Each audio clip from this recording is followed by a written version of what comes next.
quickly check if there's something over there.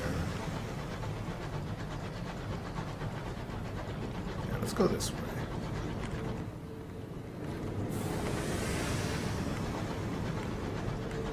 Seems we are on the edge of the map here.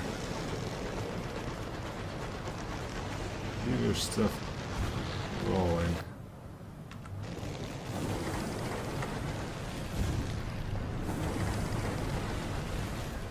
Speed requires butchery.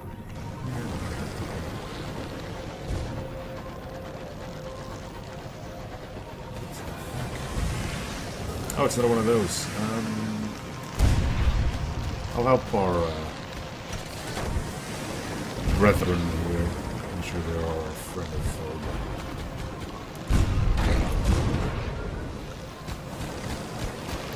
It's a 1v1v1v1.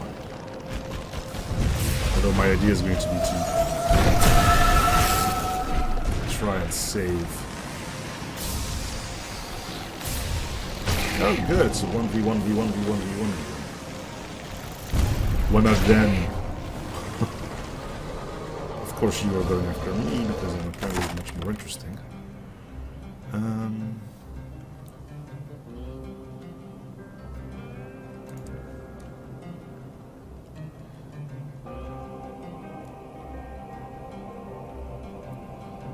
Diagrams at length and no apparent discomfort until it's a profound silence. I hear, says a solemn junior signaler. When their world was dying, they didn't fix it or try to leave. They just burrowed into its crust and slept until the end. It crumbled around them, and they woke among its fragments. That's quite a tale.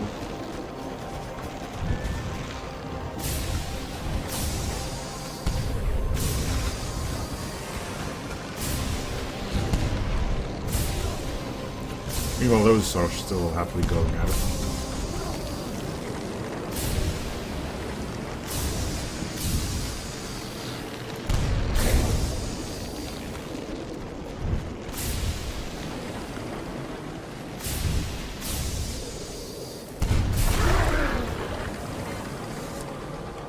Another one falls.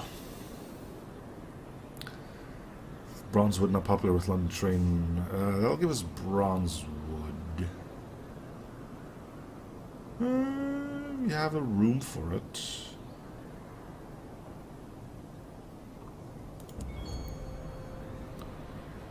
The axes rise and the axes fall. A lambent mist complicates the endeavor, but eventually your expedition return with all of bronze wood planks. Alright, now what are you guys doing over here?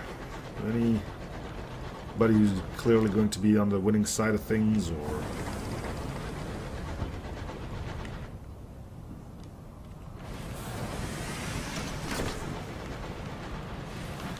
You're nearly dead. Don't mind if I take the opportunity here.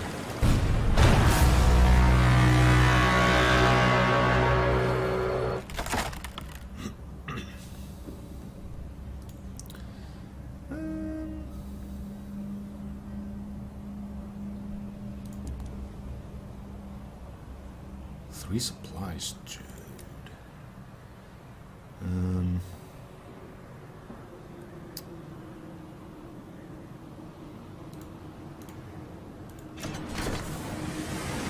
That's a lot of supplies. Alright, let's go and fix it.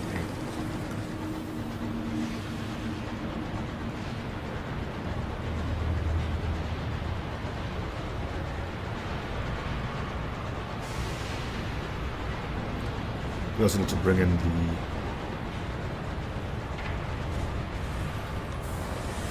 main tags.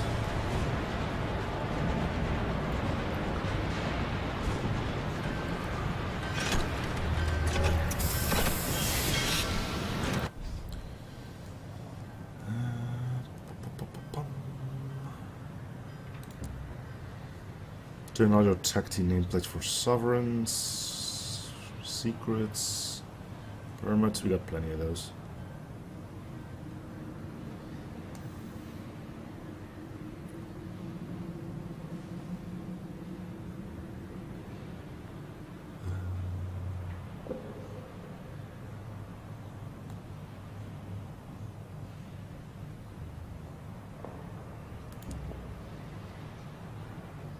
Savage secret, gratitude, rep. Ah, so turning these in is what changes who likes us and who doesn't. Okay. I'm assuming having too much will, or too little, will turn them hostile.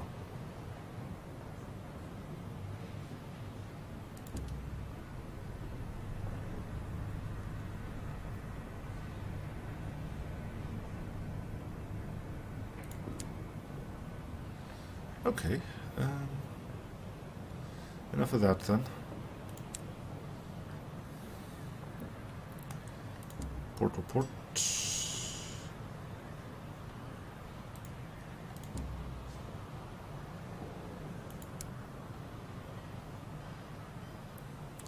Take tea at the Admiral Nelson. Admiral Nelson's Port Proper's most exclusive tea house. West Enders congregate here, sit amongst the many little tables of ornamental shepherds and bulldogs, drink tea from little saucers with her renowned Majesty's face on them. Admiral Nelson is so exclusive, in fact, that it only opens occasionally and never does anything so crass as advertise. People know by word of mouth, initially at least. Afterwards, most prosperants join the queue. But it can be learned at the heart of polite society if you're discreet.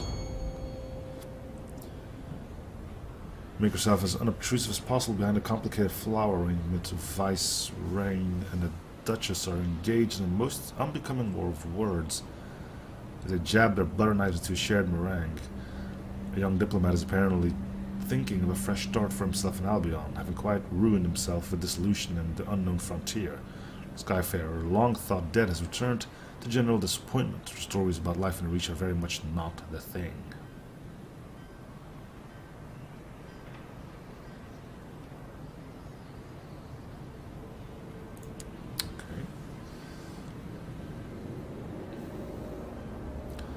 Not sure what that was all about, but we came here for the clock.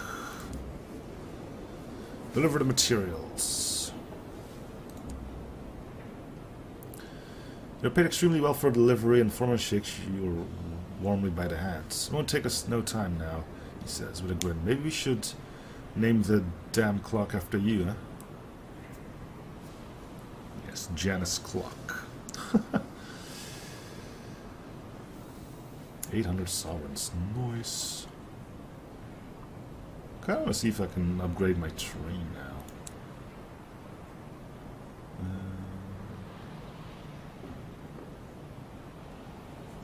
That sounds like something we should do, right?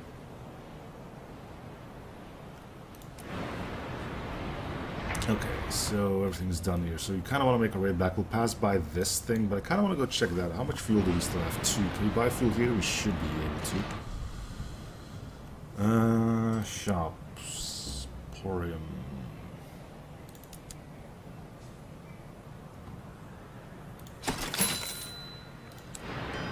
Okay. Let's chugga out of here, shall we? Probably a way through to the right here, so that's where we're going to be heading. Albion Transit Relay. I don't think we need to go there yet. I believe those are like, well, when I say relays to your places, we're definitely not done here. So if they are indeed what I think they are, that means it's more to be seen than just what we have here. I'm saying that because we have one of those here as well, which led to the Blue Kingdom.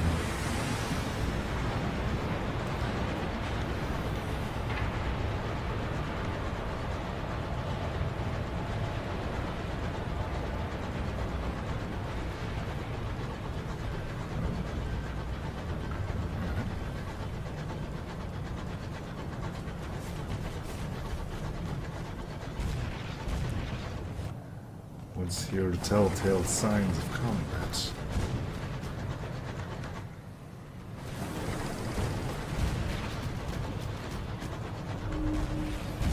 Gun factories gently desolating. I should look at what that assaying thing is. It's probably something similar to mining, but something else.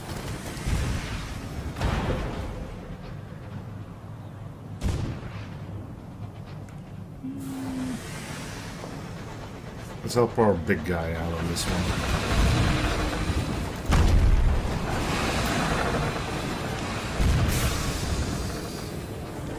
Don't worry, dude. I'm on your side on this.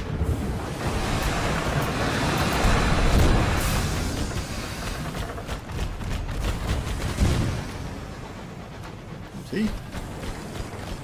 Or we're gonna go like whop on my knee or what?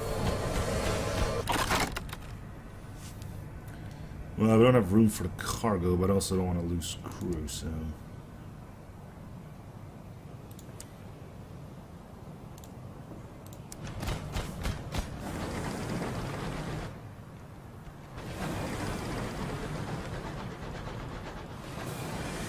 I doubt this is going to be one big dead end. I'm willing to take the trip around. No, this actually is one big dead end. Okay. Surprising. Surprising. May as well make everything show up on the map. Terror is slowly ticking.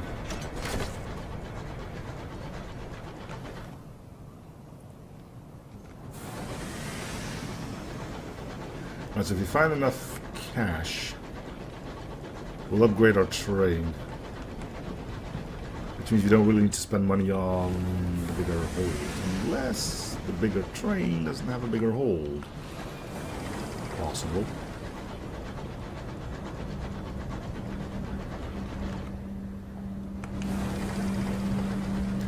So you can just go under that. Over. There it is. So we got the Marauders to our east here, I think. I'm guessing that's what the combat is about. So we don't lose standing with the Tacites if we don't deliver the nameplates. But another thing is we could even it out, couldn't we?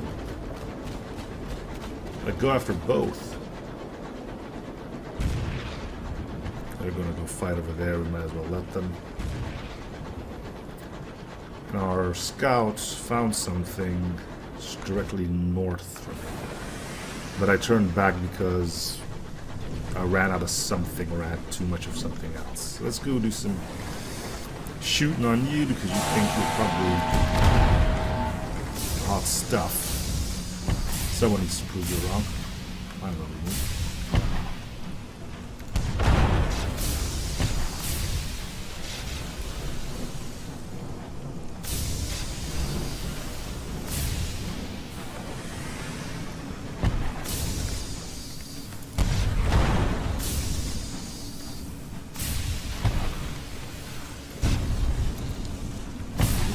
Double tap that.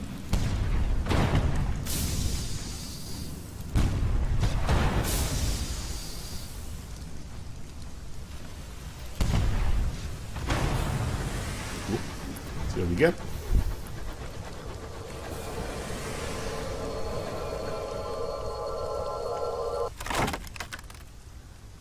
We could use repairs.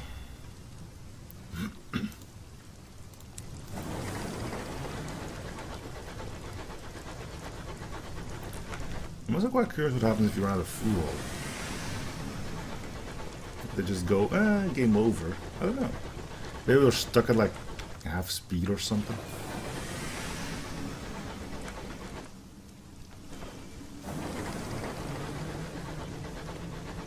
Because I know there's bad consequences for being on low supplies.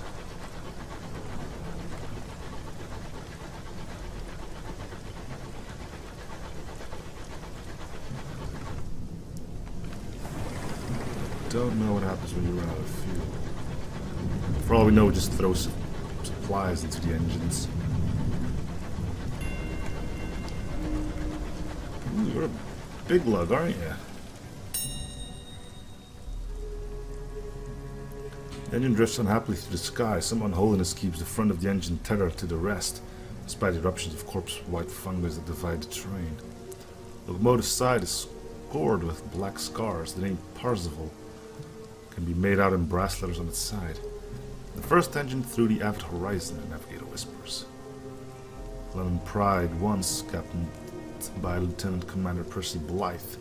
The engine was to chart new horizons beyond Albion. Never came back.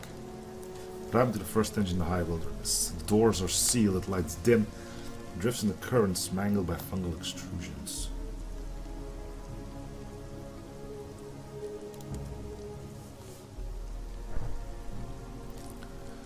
Bolt cutters and pry bars are required to break the outer door. Its locking mechanism is antiquated and slickened with an oily substance. You wrench the door open and are immediately greeted with a cloud of yellowing spores. Your vision blurs just as your navigator torches them, igniting the air with burning fungus. A few gaslights flicker on the walls. Scratchy sounds of a gramophone can be heard.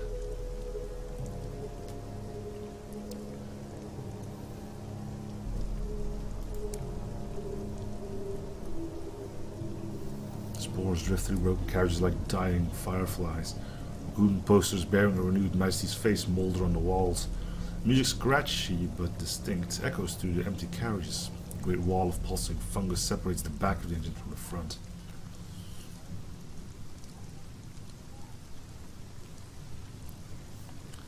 Breach the fungus!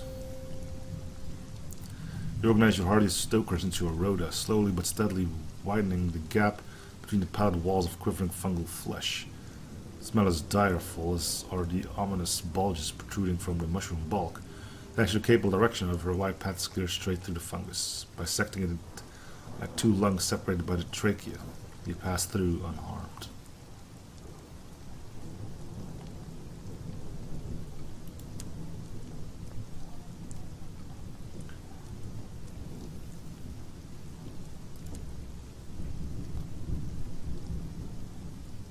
The sounds of the gramophone are louder here. Battered metal and tormented wood paneling compromise the confines in which the crew dwelled.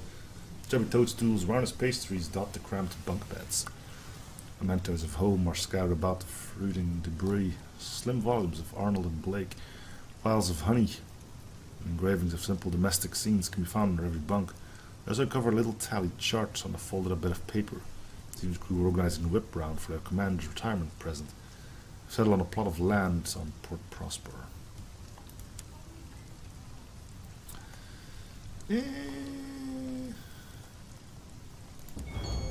Yes. You go alone, your crew disappears behind you, lost in a haze of orange and gold. Above, sacks of sporing fungus encrusted to the metalwork begin to erupt. Showers of spore and vicious liquids render the train still more hazardous. You feel a peculiar sensation, your hands tingle, a tough wishing to reach out, to touch the fungus, as though for one more drink. You increase your speed. At last you leap over a final hissing sack of fungal eggs and find yourself before the engine room door.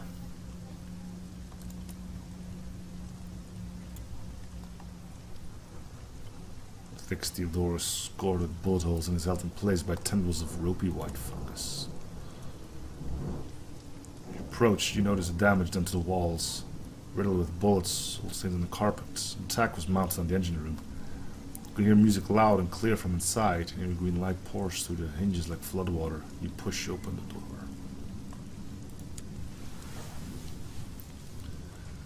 The engine room is cold as sunless sky. Your breath hangs in long chains before you. The boiler is off. The infernal gramophone sits atop the boiler. The music is no better for being closer to it.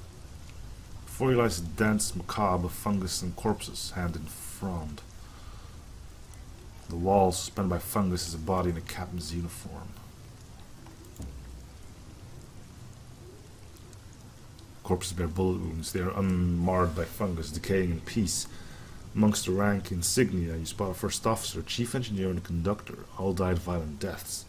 There are far too few to amount to the full crew. The boiler, a battered, antiquated, wheezing contraption, stands silent and broken. Strips of iron hang front of it, as though it had suffered an explosion. Inside, you find fungus amidst the ashes, clumps and clusters of tendrils that sprout from charcoal. When burnt, the spores would have infected the whole engine.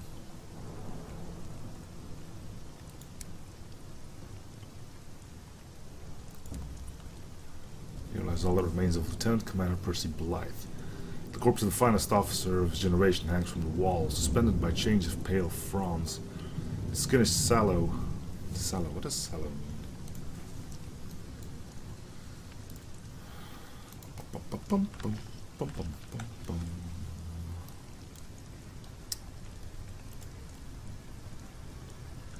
Helps if caps lock is on, I guess. Sallow.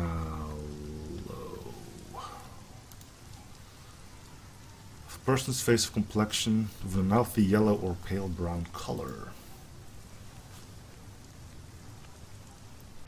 Okay. There are strands of golden fungus across his cheek. As though his sun sits beneath the skin, his eyes open. Percy Blythe looks down on you. Blue fruiting head speckle his beard like hanging seaweed. Next to him, on the gramophone, crackles out its dreary anthems of years past. His mouth opens too wide as he speaks. His jaw cracks. He's alive?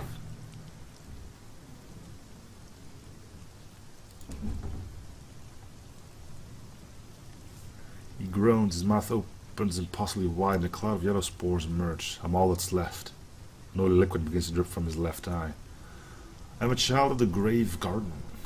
The voice alters, becoming more clipped, more like static, like that of the voices on the gramophone. I'm Lieutenant Commander Percy Blythe. I am captain of the Parzifal. My task was to explore the wilderness and return home with new discoveries. He groans as though weeping.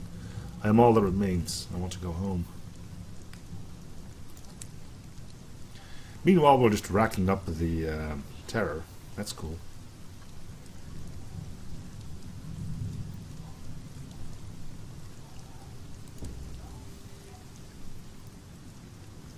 We met the children in Hybris. We sought to know each other, wanted to get to the wood, wanted to see what kept from us. Percy's drooling as he speaks. Gramophone clicks as yet another patriotic dirge begins to play.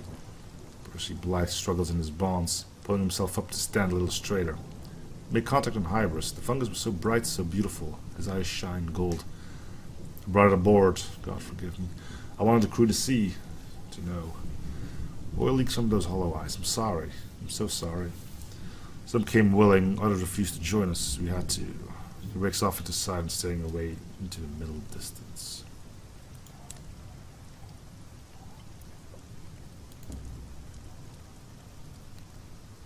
Blythe launched into a long, meandering, slurred story of children and gardens, a cruel king who needed but did not love his subjects, despite our love for him, of knowledge denied and growth checked, of tyranny and freedom, of grief and betrayal and longing. Music bursts into sudden life. Percy jerks and fixes you with an affected eye. I was stupid. I thought we would be welcome here. And we were. We were welcomed. We were loved. The children, the Verdants, they wanted us. He begins to sob. It's a sad, squelching sound.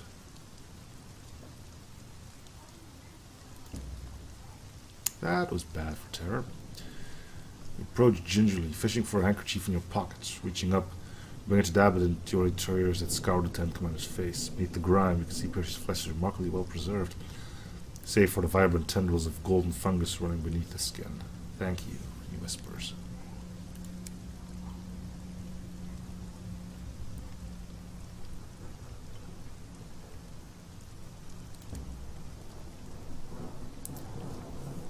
Then Percy Blythe lets out a low moan and slumps forward. The change of fungus just to accommodate this despair. Home, he slurs. The command drunk demanding her a drink. On Hybris, Mother Sport is there. She said our children crossed the stars to learn. The traitors would. We were forbidden from entering there, but now its king is dead. But this craft failed before we could arrive. The body jerks as though shocked. Percy's face rises to you. London, he rasps. London.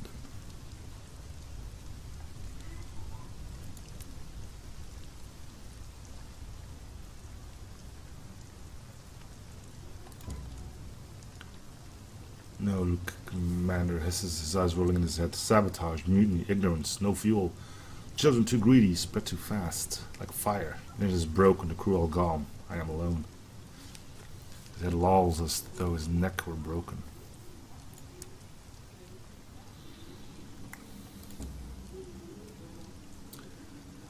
The Commander Percy, Decorated hero of London's forces, first captain through the vet. Rise, gaze at you, slack-jawed and unseeing. Please, he rasps, take me home, or finish this, he twitches. Just wanted to know what was kept from us in Trader's Woods. Why did our king not love his children?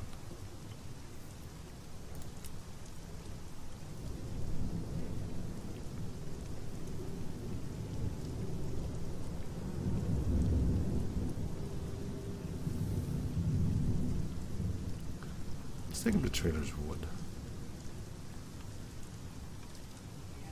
Not sure how well smart it is to bring him on board a locomotive, but whatever, right?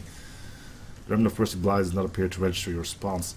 That bobs with the tilting of the locomotive. You begin cutting the body down. Its task only made more difficult by discovering that most of the far wall is, in fact, a rubbery sort of mushroom, whose weak yellow flesh is entirely embedded in Blythe's back. You are forced to cut down a whole section of the wall, exposing the metal shell of the Parzifal, and carry Blythe out upon it. On board the engine, he mutters and twitches, as though diminished by the separation, to leave the Parzifal drifting alone in the sky.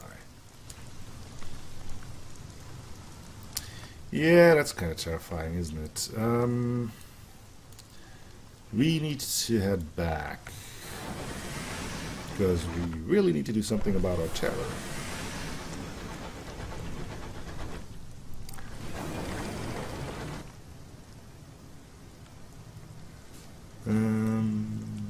So we'll go to the Memorial of the Rat. That should lower it a bit. Then probably once we get to London, we'll lower it a bit further. Okay, so that was how should we call it? Slightly disturbing.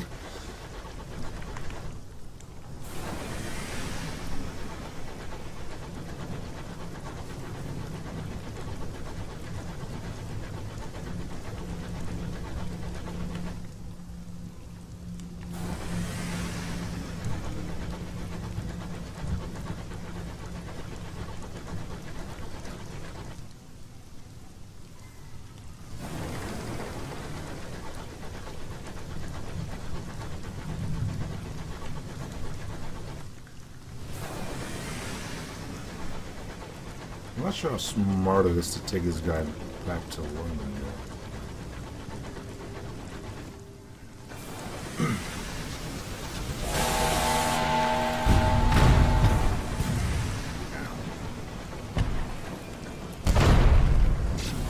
There's always time for a bit of a fight.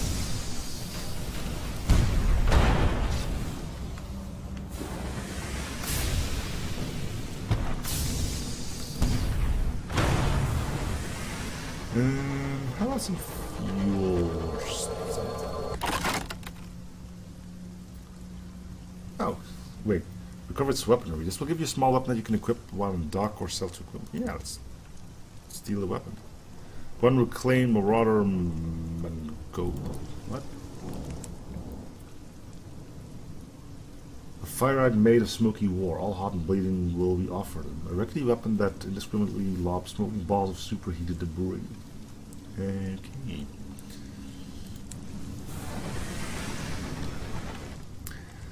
Moving on.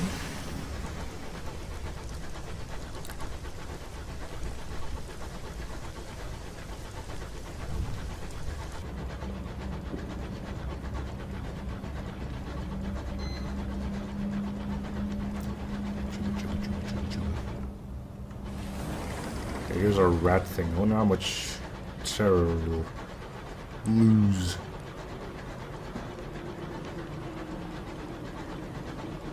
Oh, quite a bit.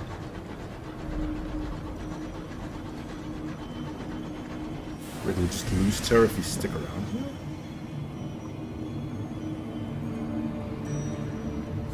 Oh, we lost a bit.